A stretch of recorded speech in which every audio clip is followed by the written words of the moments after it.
आज हम इस वीडियो के माध्यम से पार्ट 2 वीडियो देखेंगे। टेंस का हिंदी काल होता है। एक वीडियो हम पहला पार्ट 1 बना चुके हैं, ये दूसरे पार्ट में देखेंगे। आप अच्छी तरह से समझने के लिए प्लेलिस्ट में जाकर पहला वीडियो देख सकते हैं। तो देखिए, ये पहले वीडियो में वर्ब का पांचवा रूप बनाने का नियम हम बताए हैं। इसमें वर्ब का पांचवा रूप बनाने का दूसरा नियम लिखे हैं। तो दूसरा नियम देखिए, पढ़िए। जिस वर्ब के अंत में वाई हो, जिस वर्ब के अंत में वाई हो और वाई के पहले कोई कॉन्सोनेंट हो तो वाई को हटाकर IES जोड़कर वर्ब का पांचवा रूप बनाते हैं, अन्यथा केवल S जोड़ते हैं। ये समझ में आया होगा। पहला नियम में हम लिखाए थे इस ढंग से, जिस वर्ब के अंत में डबल S हो, CH हो, X हो, O हो, Z हो, SH हो, तो अगर ये वर्ब के अंत में ये छेवो आ जाता है तो हम क्या जोड़ेंगे, ES जोड़कर वर्ब का पांचवा रूप बनाते हैं। ठीक है, जहां जरूरत पड़ता है, जहां वर्ब का पांचवा रूप यूज होता है, वहां पे क्या करेंगे, ये छेवो अगर आ गया लास्ट में, वर्ड के लास्ट में, तो ES जोड़कर वर्ब का पांचवा रूप बनाते हैं। या अगर वर्ब के अंत में वाई हो और वाई के पहले कोई कॉन्सोनेंट हो तो वाई को हटाकर IES जोड़कर वर्ब का पांचवा रूप बनाते हैं। अगर ये सब नहीं है, ये छेवो वर्ड नहीं है, लेटर नहीं है ये छेवो, और वाई भी लास्ट में नहीं है, अगर वाई है भी तो उसके पहले अगर वोवेल है तो क्या करेंगे, केवल S, यहां लिखे हैं, अन्यथा केवल S जोड़कर वर्ब का पांचवा रूप बनाते हैं।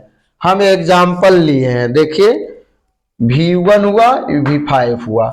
फ्लाई, फ्लाई मैंने उड़ना होता है। देखिए लास्ट में Y है और Y के पहले L आया जो कि कॉन्सोनेंट है, तो L को हटाकर, ये L नहीं, Y को हटा दिए हैं और Y के जगह पर क्या जोड़ दिए हैं, IES, ये वर्ब का पांचवा रूप बन गया। प्ले मने खेलना होता है। देखिए लास्ट में वाई आया लेकिन वाई के पहले क्या है, ए, और ए क्या है, वोवेल है। तो जब वोवेल रहेगा तो केवल S जोड़ना है, हटाना उठाना कुछ नहीं है, केवल S जोड़ देना है। यहां देखना है लास्ट में वाई है और वाई के पहले कोई कॉन्सोनेंट है, तब उसको वाई को हटा देंगे और IES जोड़कर वर्ब का पांचवा रूप बना देंगे। ठीक है, आगे देखते हैं। प्रेजेंट टेंस का तो हम लिख दिए हैं, फिर से लिखे हैं। Present indefinite tense, affirmative sentence बनाने का नियम क्या होता है, S, V, V5, ये सब हम पहले वीडियो में, पार्ट 1 वाले वीडियो में लॉन्ग में लिख दिए हैं। S का मतलब सब्जेक्ट होता है, V1 का मतलब वर्ब का पहला रूप, V5 का मतलब वर्ब का पांचवा रूप, O मतलब ऑब्जेक्ट होता है, E माने एक्स्ट्रा, यानी शेष बचा हुआ।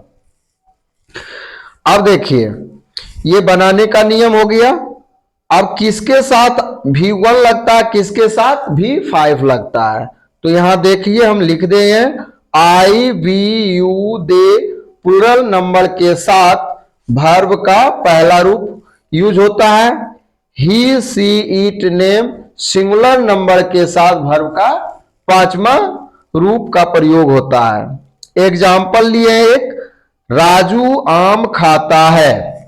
तो राजू देखिए यहां पे अब बनाने का नियम देखेंगे। राजू आम खाता हिंदी हुआ, तो बनाने का नियम है S प्लस V1 या V5 plus O plus extra.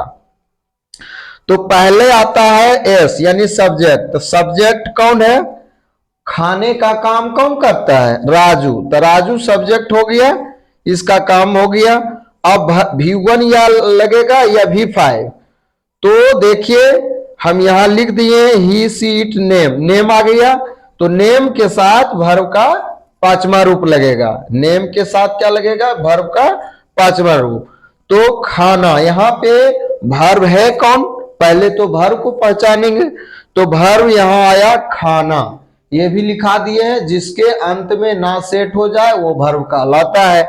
तो खाता यानी खाना, ना सेट हो गया लास्ट में, तो खाना हो गया वर्ब। तो वर्ब का, इसका खाना का अंग्रेजी होता है ईट।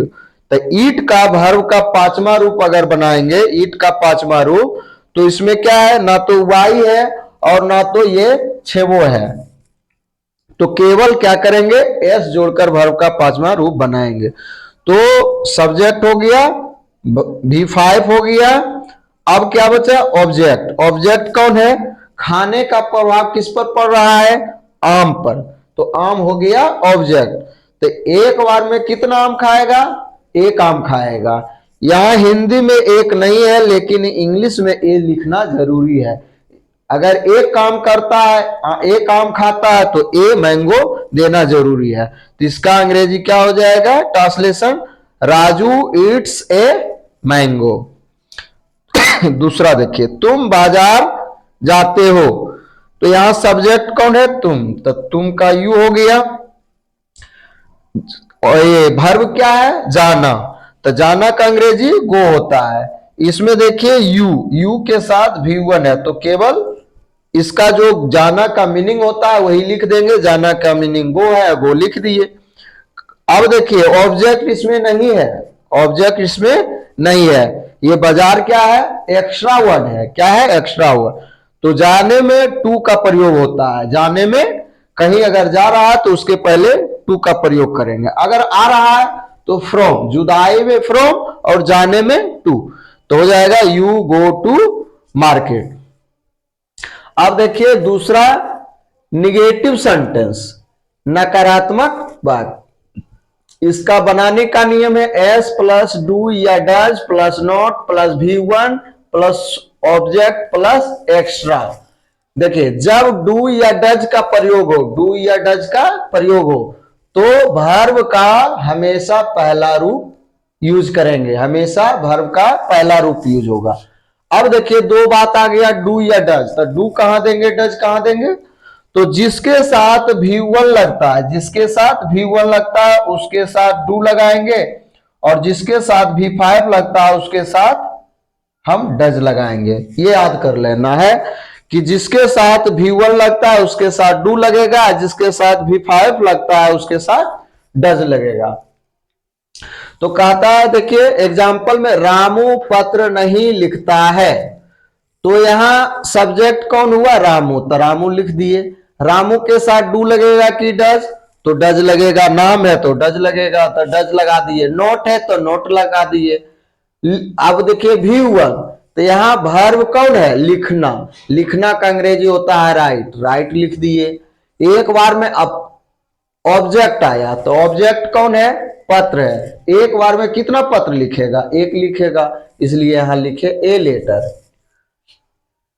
अगला देखिए एग्जांपल, मैं आम नहीं खाता हूं, तो मैं का इंग्लिश क्या हुआ, आई, आई के साथ क्या लगेगा, देख लीजिए यहां आई, तो डू, तो आई के साथ डू, आई डू, नोट है तो नोट लगाए। खाना का इंग्लिश होता है ईट, ईट हो गया। एक बार में कितना आम खाएगा, एक आम खाएगा, ए मैंगो। तीसरा नंबर, इंट्रोगेटिव सेंटेंस, हिंदी होता है प्रश्नवाचक वाक्य। इसका बनाने का नियम है डू या does plus subject plus verb का पहला रूप plus object plus extra plus question mark. Question mark देना बहुत जरूरी है, और फुल स्टॉप। एग्जाम्पल क्या है, क्या तुम गीत गाते हो, तो यहां देखिए डू लगेगा कि डज, डू या डज को आगे कर देना है, तो तुम के अनुसार डू या डज लगेगा, तो तुम के साथ देखिए यहाँ यू है, तो यू के साथ डू है, तो यहां दिए डू, यहां देखिए डू होगा, उसके बाद सब्जेक्ट है, तो सब्जेक्ट तुम है तो यू हुआ। वर्ब है तो सिंग बनेगा ना, होता है तो सिंग हो गया। एक बार में कितना गीत गाएगा, ए गाएगा, तो ए सॉन्ग हो गया। चौथा number, interrogative plus negative sentence. Interrogative plus short में लिखे हैं इंट्रोगेटिव प्लस नेगेटिव सेंटेंस, प्रश्नवाचक प्लस नकारात्मक वाक्य। इसका बनाने का नियम होता है डू या does plus subject plus not plus verb का पहला रूप plus object plus extra plus question mark. Example है, क्या रानी उसे नहीं पढ़ाती है? तो देखिए, रानी पढ़ाती है तो रानी के साथ क्या लगेगा? डज लगेगा, तो डज को आगे किए। सब्जेक्ट हो गया रानी, रानी लिखे। रानी के बाद क्या होगा? नोट होगा, तो नोट लिखे। पढ़ाना का टीच होता है तो टीच दिए। किसको पढ़ाती है? तो उसे, तो उसे यहाँ उसे का होता है ही, लेकिन यहाँ ऑब्जेक्टिव केस होगा तो यहाँ क्या हो जाएगा? हिम। उसे का अंग्रेजी हिम। डज यानी नॉट टीच हिम। मैं हमको लगता है कि इतना आपको समझ में आ गया होगा। फिर आगे देखते हैं।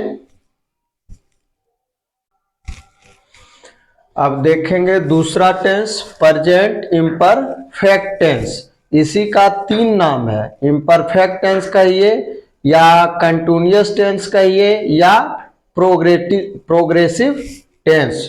पिछले वीडियो में हम बता दिए हैं, लिख दिए हैं। तो प्रेजेंट इम्परफेक्ट टेंस का पहचान, जिस हिंदी वाक्य के क्रिया के अंत में रहा है, रही है, रहे हो इत्यादि लगा रहे तो उस वाक्य को प्रेजेंट इम्परफेक्ट टेंस का वाक्य कहते हैं। जैसे मैं बाजार जा रहा हूं, देखिए अंत में रहा हूं आ गया, तो ये कौन सा वाक्य हुआ? प्रेजेंट इम्परफेक्ट टेंस का वाक्य हुआ। बनाने का नियम है अफर्मेटिव सेंटेंस पहला, सब्जेक्ट प्लस इज या एम या आर प्लस वर्ब का चौथा रूप प्लस ऑब्जेक्ट प्लस एक्स्ट्रा। अब देखिए इसमें 3 आ गया है, इज, एम और आर। इसमें किसमें इज ले देना है, किसमें एम और किसमें आर? तो आई के साथ एम का प्रयोग होगा, केवल आई के साथ एम का प्रयोग। We, you, they plural number के साथ आर। प्लूरल नंबर किसको बोलते हैं? जहां पे एक से अधिक का बोध हो उसको प्लूरल नंबर कहते हैं। जैसे अगर हम बोलेंगे गाय, तो गाय का मतलब हुआ सिंगल, ये हुआ सिंगुलर। बोलेंगे गायें तो हो गया प्लूरल। तो गायें जब बोलेंगे तो आर लगेगा, गाय बोलेंगे तो इज लगेगा। आगे देखिए, ही, she, it, name singular number के साथ इज लगेगा। अब एग्जाम्पल देखते हैं, वे लोग बाजार जा रहे हैं, तो वे लोग का इंग्लिश दे होता है। दे का के साथ देखिए आर लगा, तो आर लगाएंगे।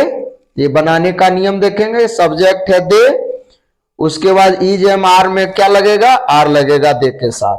उसके बाद वर्ब का चौथा रूप, तो जाना का मीनिंग गो होता है, और चौथा रूप कैसे बनाते हैं? लास्ट में आई एन जी जोड़कर। तो लास्ट में आई एन जी जोड़ दिए, वर्ब का चौथा रूप बन गया।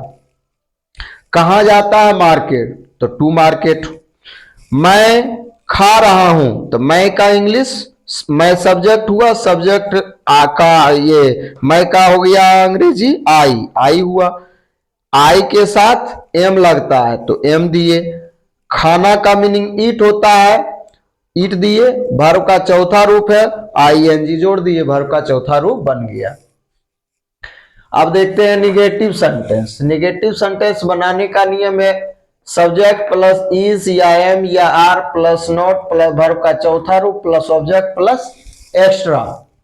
इसका एग्जाम्पल है, हम लोग पटना से नहीं आ रहे हैं। तो हम लोग हो गया सब्जेक्ट, सब्जेक्ट हम लोग का इंग्लिश होता है वी, तो वी लिखे, वी के साथ आर लगेगा, आर दिए। नोट है तो नोट दिए। वर्ब का चौथा रूप, तो वर्ब इसमें कौन है? आना। तो आना का मीनिंग होता है कम, कम के साथ आई एन जी जोड़ दिए, कमिंग हो गया।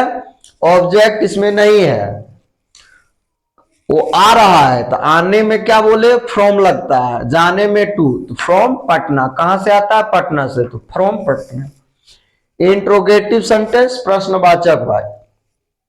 इसका होता है बनाने का नियम, केवल इज एम आर को आगे कर देना है। Is am are plus subject plus verb का चौथा रूप plus object plus extra plus question mark.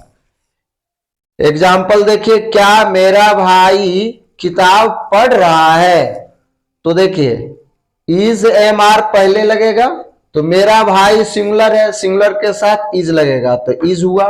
मेरा भाई एक साथ रहेगा, माई ब्रदर। वर्ब का चौथा रूप, वर्ब यहां पढ़ना है, पढ़ना का अंग्रेजी रीड होता है, आईएनजी जोड़ दिए, वर्ब का चौथा रूप हो गया। क्या पढ़ता है? बुक पढ़ता है, तो ए बुक, एक बार में एक किताब पढ़ेगा इसलिए ए बुक लिखते हैं।